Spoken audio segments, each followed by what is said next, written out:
did the Royal Air Force embark on daring cloud seeding experiments without the public's knowledge? Some people reported seeing aircraft undertaking strange maneuvers, and it subsequently emerged that there was an experiment codenamed Operation Cumulus, which was indeed an attempt at weather modification. Interestingly, many of the documents relating to Operation Cumulus have disappeared and are not available from the National Archives. A little over a decade later, the U.S. military conducted experiments to bring weather to the battlefield. October 1966. The Vietnam War is in full swing. U.S. military scientists are devising a way to slow down enemy forces using the weather. The U.S. had gone from advisor status to in-field combat status, and were not doing well. As a result of not being able to make progress on the ground, the U.S. went to bringing the battle into the atmosphere above the battlefield. The Air Force employed a groundbreaking military directive called Project Popeye. Project Popeye was a weather modification program that involved cloud seeding, and the idea was to produce or exaggerate the monsoon rains that are traditional in that region. Experiments are carried out beforehand with the military aircraft dropping silver iodide crystals in clouds over a strip of the Laos Panhandle, east of the Belovens Plateau in the Sekong River Valley. 50 cloud seeding runs are conducted. 82% of the clouds seeded produce rain within a brief period. So Project Popeye then became Operation Popeye. It became a proper military program during the Vietnam War. The goal of Operation Popeye was to extend the monsoon season and create an inordinate amount of rainfall by seeding clouds over the Ho Chi Minh Trail. The Ho Chi Minh Trail was the primary supply route by which the North Vietnamese Army really supplied its troops that were operating in combat forces operating in South Vietnam, as well as supplying the Viet Cong. So it was the most significant logistical center of gravity to the North Vietnamese, and it was an important strategic objective for the United States and our ally South Vietnam to try to interdict that supply line to cut off those supplies to the enemy. Operation Popeye's objectives are to soften road surfaces on the Ho Chi Minh Trail, cause landslides along roadways, and wash out river crossings. The military had their own catchphrase as a result of this program, and it was "Make mud, not war." They flew over 2,600 missions from a period of 1966 to 1972, and it's believed that it did exacerbate the amount of rainfall and probably extended the monsoon season by 30 to 45 days. It had limited success. They did succeed in generating rain. They did succeed in turning the Viet Cong resupply route into a quagmire of mud. It didn't slow them down a bit. They were bringing the stuff in on bicycles, and they just slogged through the mud. Operation Popeye showed that weather can be brought to the battlefield as rain, but can it also be weaponized in the form of a hurricane? Some say it already has.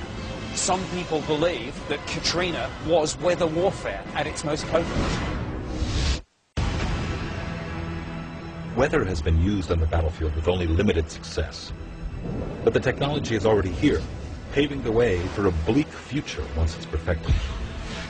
And some historians point to one haunting incident as proof.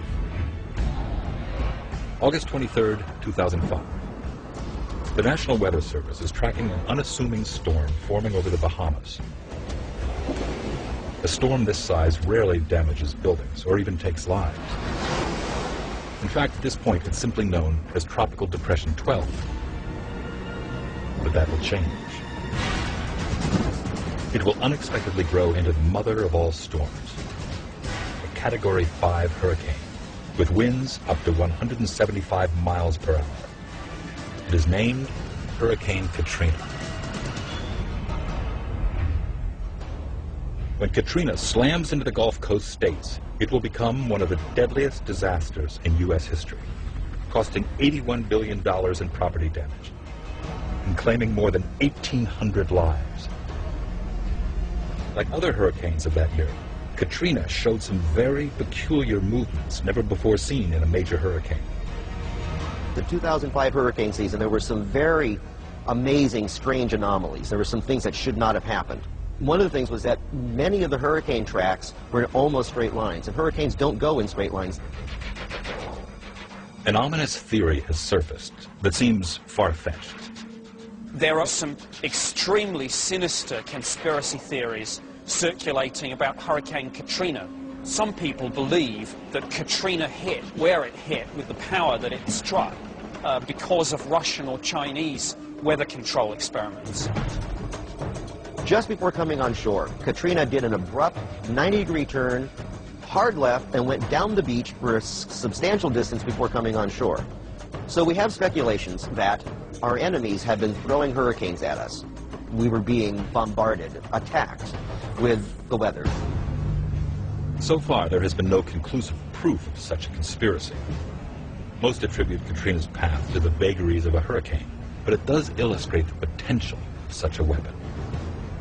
To control and direct a hurricane gives you power at least equivalent to nuclear weapons. A hurricane could be the ultimate weapon of war.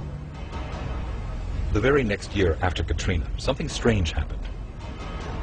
According to the National Weather Service, not a single hurricane made landfall in 2006. Could the U.S. military be using HAARP to fend off hurricane attacks? An irregular high-pressure zone above the southeastern United States points to this conclusion, according to Jerry Smith. This high-pressure dome has never existed before. It's never been seen to have a high-pressure dome park over the southeastern United States for the entirety of a hurricane season. It's never happened before. And it's happened 3 years in a row now.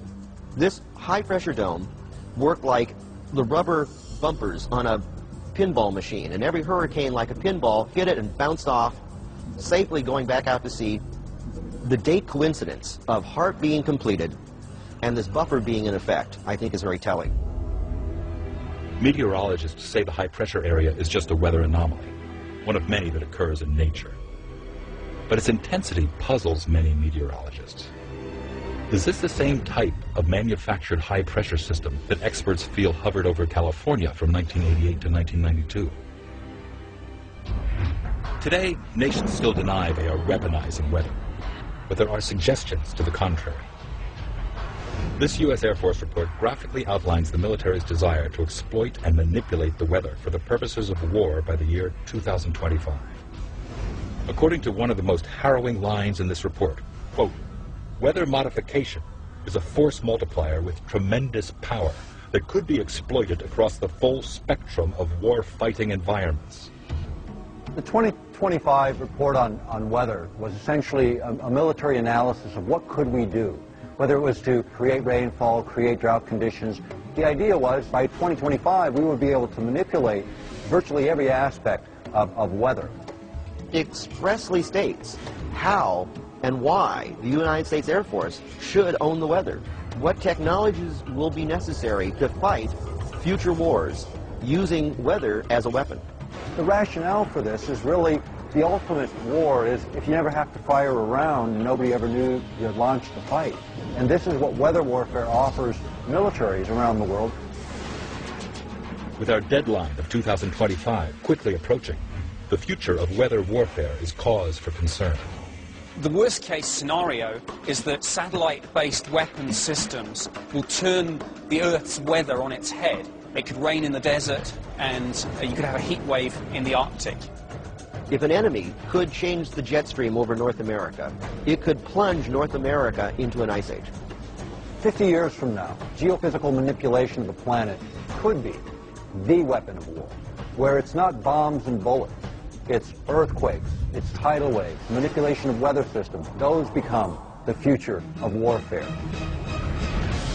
When we talk about weather warfare, we are talking about a death technology. This has nothing to do with enhancing life. The aim of weather warfare is catastrophic environmental destruction and horrific loss of life. In the future, he who controls the weather will probably control the earth.